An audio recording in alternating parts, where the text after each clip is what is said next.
Nagatid kirot sa damdamin ng maraming netizens ang malagim na trahedyang naganap sa isang kasalan sa Iraq dahil ang sanay masayang memorya at araw na pinakahihintay ng dalawang taong nag-iibigan ay nauwi sa kalunos-lunos na trahedya. Sino ba naman ang hindi nangangarap ng isang masaya at engrandeng kasal? Ngunit paano kung ang once-in-a-lifetime moment na ito ay siya namang kapalit ng napakaraming buhay?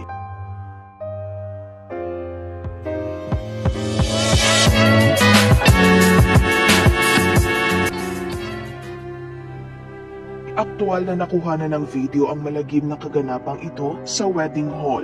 Mapapanood na habang sumasayaw sa gitna ang 18-year-old bride at 27-year-old groom ay napaliligiran sila ng fireworks. Maya-maya pa ay biglang nagliyab ang mga dekorasyon sa kisame ng hall at mabilis kumalat ang sunog dahil madali lang matupok ang mga materyales na ginamit na dekorasyon. Para nga umano itong isang senaryo na napapanood lang sa mga pelikula, pero sa kasamaang palad, totoong engkwentro ito na siyang nagbigay trauma sa bagong kasal at sa 1,300 na mga bisita. Makikitang unti-unting bumagsak sa crowd ang mga nagsisiklabang palamuti at siling na nagdulot ng mas malaking sunog sa lugar. Lumitaw sa inisyal na investigasyon na negligence o kapabayaan ng may-ari ng venue at mga tauhan nito ang itinuturong may sala dahil ginamitan ng EcoBand panel na highly flammable ang wedding hall. Wala rin umanong fire extinguisher o safety measures ang hall, kaya naman inaresto na ang mga taong responsible sa naturang insidente.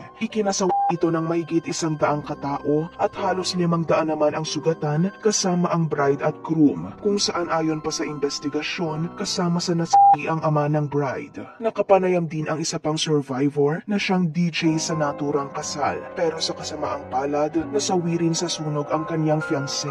Kwento niya, "I was in the hall and stepped out. I work as a DJ and she was invited with her family. I stepped out for 10 minutes to take a break. After 10 minutes, she called me and said, 'I'm going to take care of yourself. I love you so much.' I asked her what happened. She said there was a fire in the hall and smoke. So I told her I will be there in a second. When I arrived back at the hall, I found it all on fire. Children, women, and people on fire. Weird sounds, people dying. We broke the glass but we couldn't enter. And then a bulldozer smashed the wall. She was sitting with the mobile in her hand." Sa kabilang banda, labis naman ang pagluluksa ng mga kaanak ng mga nasawi at mapapanood sa ilang video footage ang sunod-sunod na casket sa labas ng morgue habang sinasalubong ng mga naglulupasay na kapamilya. Mapapanood na halos hindi na rin makalakad pa ang bagong kasal na babae sa tindi ng panlulumo dahil tila habang buhay na nga umano nilang daladala ang matinding trauma at pagsisisi sa masalimuot na karanasan sa kanilang kasal. Ayon naman sa pahayag ng diko ng simbahan kung saan itinaos ang wedding ceremony, yesterday there was a wedding and happiness. Now, we are preparing their burial. Ano ang mensahe mo sa kalunos-lunos na insidenteng ito?